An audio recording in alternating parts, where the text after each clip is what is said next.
अमार, आपके सामने भी यही सवाल रखूंगी, आप किस तरह से मुख्तलिफ समझते हैं इस बयान को इमरान खान के, अगर तारीख के साथ थोड़ा सा कंपैरिजन किया जाए?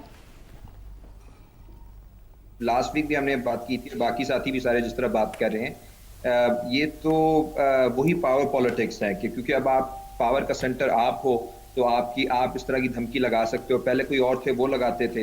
ये बात हम बार बार कह रहे हैं कि जो मसला है, जो सबसे बड़ी इधर हकीकत है, वो तब्दीली की ख्वाहिश से ज्यादा यहाँ पे ताकत की एक रियलिटी है, हकीकत है, जो हर चीज पर हावी है।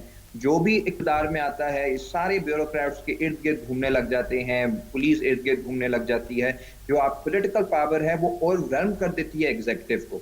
और ये किसी भी मुल्क के लिए, जो मेरिट की बात जहाँ पे लोगों के ख्वाहिशात हैं, उसके लिए बहुत ज्यादा खतरनाक है। असल जो सबसे बड़ा गिला है इस केस के अंदर, जाहिर सी बात है, जब बुखारी साहब ने भी बात की है बड़ी क्लियरली, ये स्कैंडल तो इसीलिए बना है क्योंकि प्राइम मिनिस्टर की फैमिली इसमें इन्वॉल्व है। और मुझे कोई इतना बड़ा कोई बड़ा स्कैंडल नहीं लगता। मैं यकीन से कह सकता हूँ कि सिर्फ उस्मान बुज़दार साहब नहीं, जहां जहां पीटीआई के पॉलिटिशियंस है, ये कुछ कर रहे होंगे क्योंकि ये पावर की नेचर में है और ये रातों रात खत्म नहीं हो सकता। इसलिए इसको इतना ज्यादा बड़ा इशू भी नहीं बनाना चाहिए। हाँ, दो चीजें हैं। एक, जिन्होंने अनरियलिस्टिक एक्सपेक्टेशंस बनाई थी कैंपेन के दौरान, इलेक्शन कैंपेन के दौरान, वो गलत था। दूसरा, जो पॉलिसी लेवल पे बात नहीं कर रहे। भाई, आपके सामने एक स्कैंडल आ गया, उसका एक तरीका उसको हल करने का ये है कि आप कोई जबरदस्त सी पॉलिसी दे दो कि हम इसको एग्जाम्पल लेके हम एक रिफॉर्म लाएंगे सिविल सर्विस में। एक उन्होंने रिफॉर्म कमेटी बनाई भी है और मुझे उम्मीद है कि उसको सीरियसली ज्यादा लेंगे और उसके अंदर कोई रिफॉर्म है।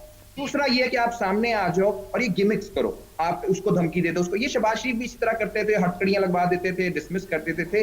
जो इनर्शिया है पूरी तारीख का, वो 2, 4, 5, 10, इवन 313 लोगों को भी निकालने से नहीं हटेगा जब तक कोई ऐसी पॉलिसी नहीं आती जिसको जो डीपोलिटिसाइज करे और मेरिट पे ब्यूरोक्रेसी को लेकर आए, और उसको 5-10 साल का विजन से आए कि आपने ओवर टाइम कैसे रिफॉर्म्स लेकर आने हैं। जो नया केडर है सिविल सर्विस में, ठीक, अमार, आपका पॉइंट